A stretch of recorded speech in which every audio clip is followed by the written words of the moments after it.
তার আগের দিন তো আমার সাথে যা কিছু করা সব কিছু করে এলাইছে। পরে আমার সাথে শারীরিক সম্পর্ক করছে জোর করে। আমার ভাসুর ওই দিন বাসায় ছিল না, আমার শাশুড়িরে আমার ননদ দিয়ে ঘুমের ওষুধ খাওয়াইছিল। আর আমার ননদ তো ছোট মানুষই, ও তো আর অত কিছু বুঝে না। আর আমার ঘরে থেকে হ্যাঁ শারীরিক সম্পর্কে আমার সাথে করছে। আমি পরে আমার বাসার রুমে থেকে চিল্লালে না আওয়াজ বাহিরে যায় না, রুমের দরজা চিল্লালে বাহিরে আওয়াজ যায় না। কতদিন আগের ঘটনা? এক সপ্তাহ আগের ঘটনা। হ্যাঁ আমি বিচার চাইছিলাম, তারা আমার কোনো বিচার করে দেয় না। আমার মামা শ্বশুরকে কাছে আমি বলছিলাম। আপনার মেয়ে হবে, আপনার ছেলের বউ মানে কি মেয়ের মতোই তো? আমি মেয়ের মতনই দেখছি, পছন্দ করে বিয়ে করেছি আমি আমার ওয়াইফ। আপনার ছেলের বউর অনেক অভিযোগ আছে যে আপনি তাদের সাথে খুব দুর্ব্যবহার করতেন, খারাপ ব্যবহার করতেন সবসময়, আপনার সাথে তার ভালো সম্পর্ক ছিল না।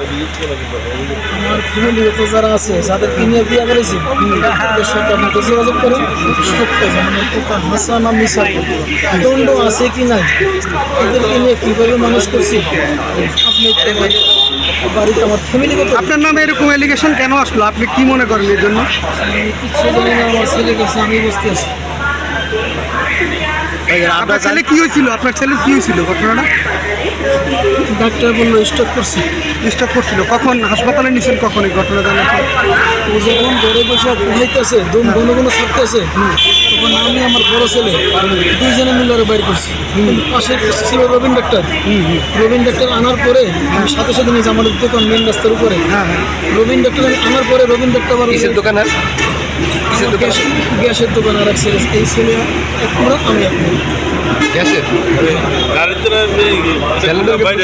সিলিন্ডার করে এলা।